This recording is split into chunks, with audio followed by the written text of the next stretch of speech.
quando a gente estuda tarô, a gente naturalmente fica com dúvidas, principalmente porque às vezes esse é um processo mais solitário, mais autodidata. Então o vídeo de hoje é para responder as perguntas que vocês me mandaram e assim dar um pouco da minha visão sobre elas.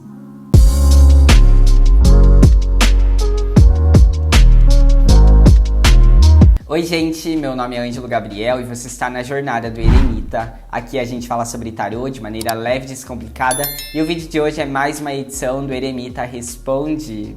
E esse quadro aqui no canal serve para responder às perguntas de vocês. Já temos alguns outros vídeos, vou deixar o link nos cards na descrição da última edição. E o objetivo desse vídeo é responder as perguntas que vocês mandaram, tanto no Instagram quanto no post aqui da aba Comunidade. Então, caso você ainda não me siga lá no Instagram, é a Jornada do Eremita Tarô. Lá você consegue ter um contato muito mais próximo comigo, interagir nas caixinhas de perguntas, mandar uma DM para marcar a sua consulta de tarô, caso você tenha esse desejo, e muito mais. Então, espero por lá também, viu?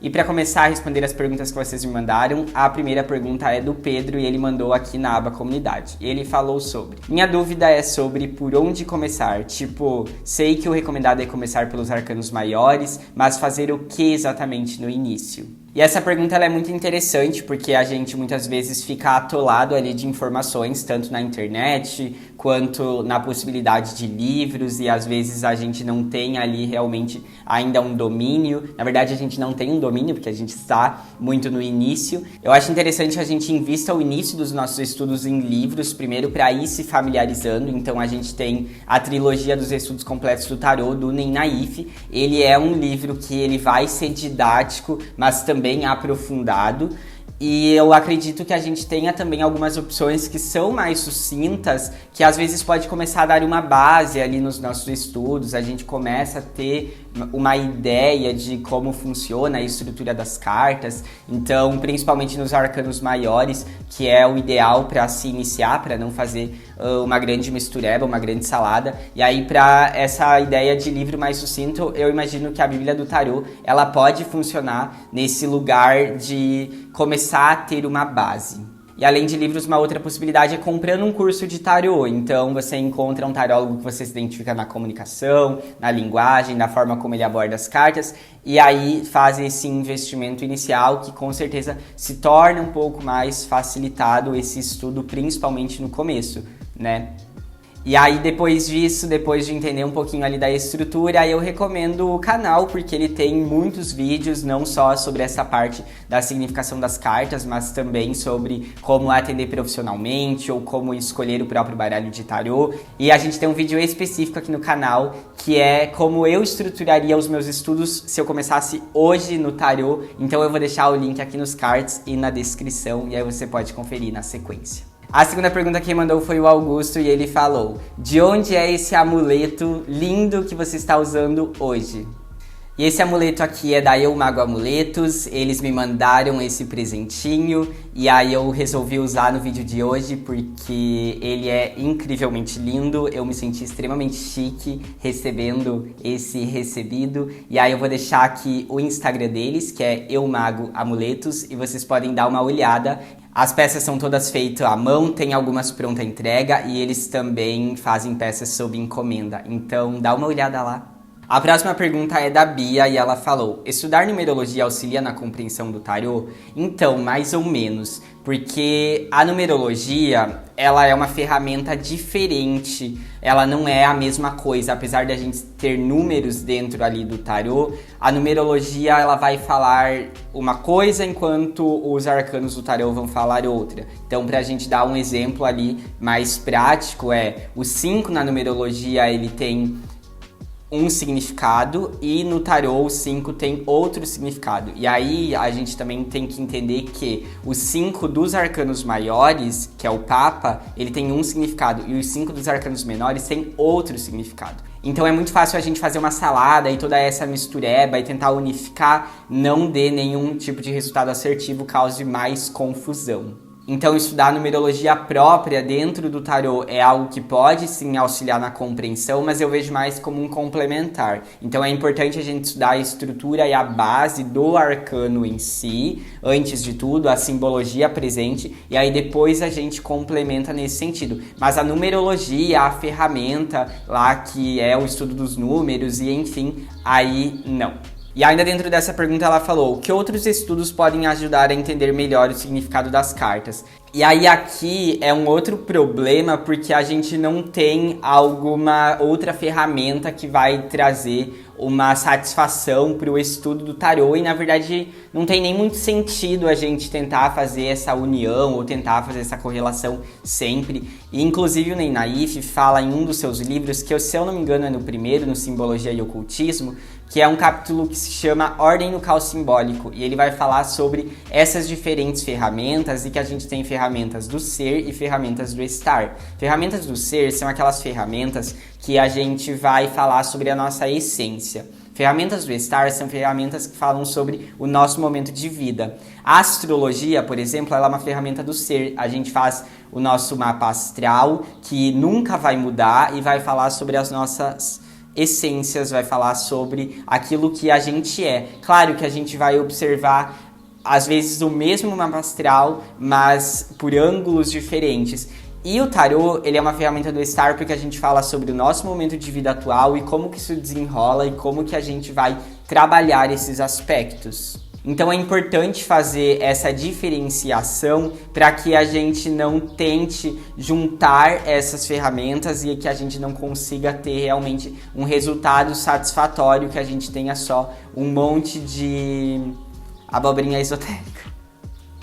Então o que ele conclui é muito nessa ideia de que estudar o tarô por uma outra vertente ou por uma outra ferramenta não vai trazer ali um resultado satisfatório, justamente porque a gente não tem o mesmo significado dentro ali daquele mesmo estudo. Então, tal autor vai correlacionar tal arcano com um tal signo. E aí a gente até pode encontrar algumas semelhanças, mas não vai ser igual o resultado, não vai ser a mesma coisa. E aí é aí que tá o problema.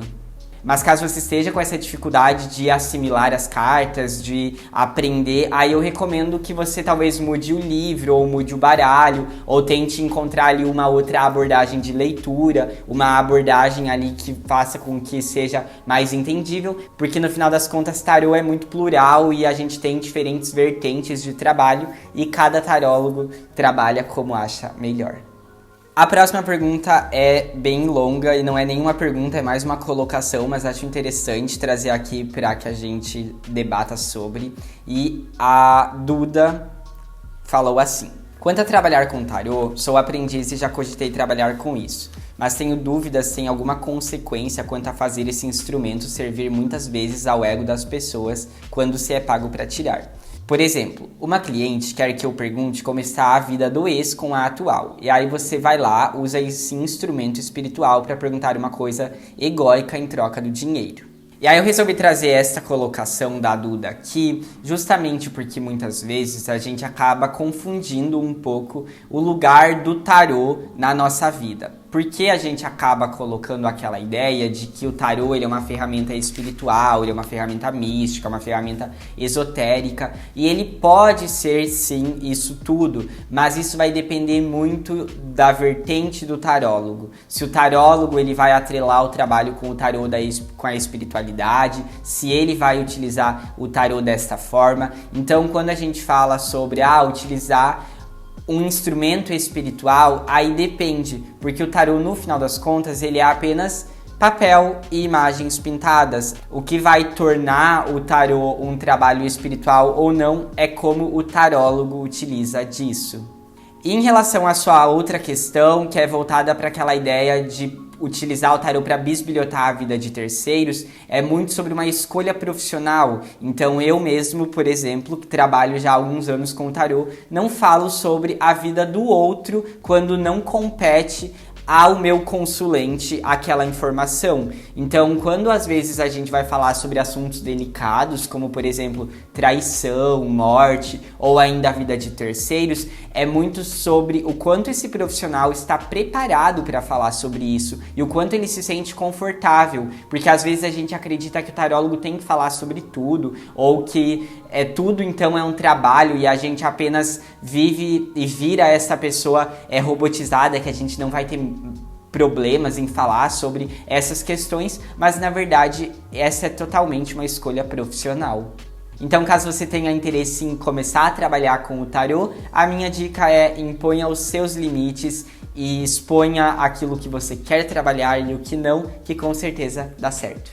E caso você tenha um pouco de dúvidas em relação àquilo que o tarólogo fala e aquilo que o tarólogo não fala, a gente tem 2 vídeos aqui no canal. Um deles sobre assuntos que eu acho delicados e complexos de falar, e aí eu estou expondo cada um desses assuntos e o porquê que eu não trabalho com eles. E também tem um vídeo sobre ética oracular e os limites do tarólogo e os limites do profissional em relação ao trabalho com o tarô. Vou deixar o link nos cards e na descrição.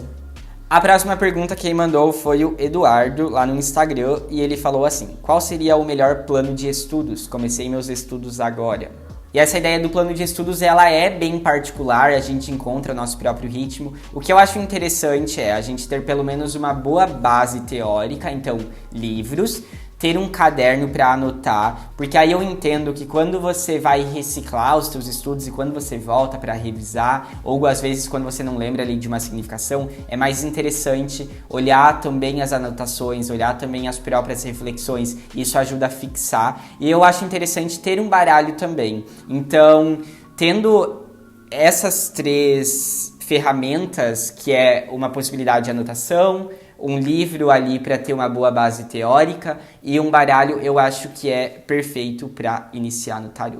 E como eu mencionei na primeira pergunta, tem aqui no canal o vídeo que é o roteiro de estudos perfeito para iniciar no tarô. Então lá eu dou um passo a passo de como eu estruturaria os meus estudos atualmente, e aí vai desde muito início até quando já se está um pouco mais avançado ali no tarô, e eu acho que ele pode te ajudar. Então, confere lá. E a última pergunta de hoje, quem mandou foi o Lian, L-E-A-N. É Lian que pronuncia? Tô fazendo inglês, sabia? E ele mandou: posso simular consultas para treinar ou isso vai confundir meu tarô?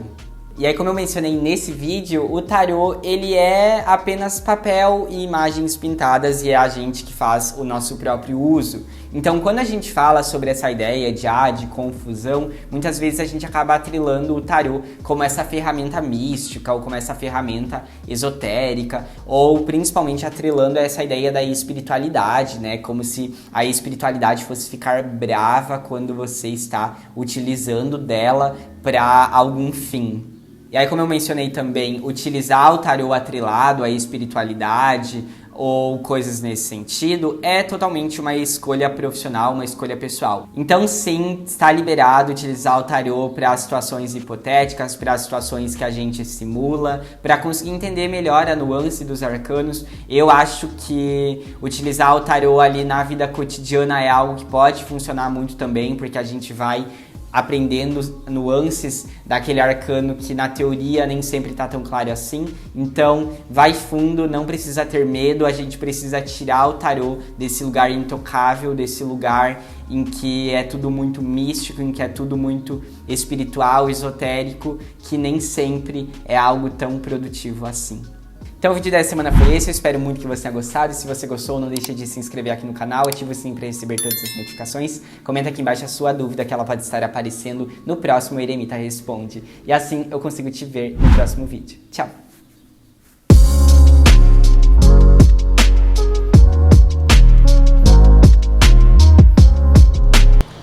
E a última pergunta. Me apaixonei por tu e agora jogo tarô também para te acompanhar melhor. Obrigada!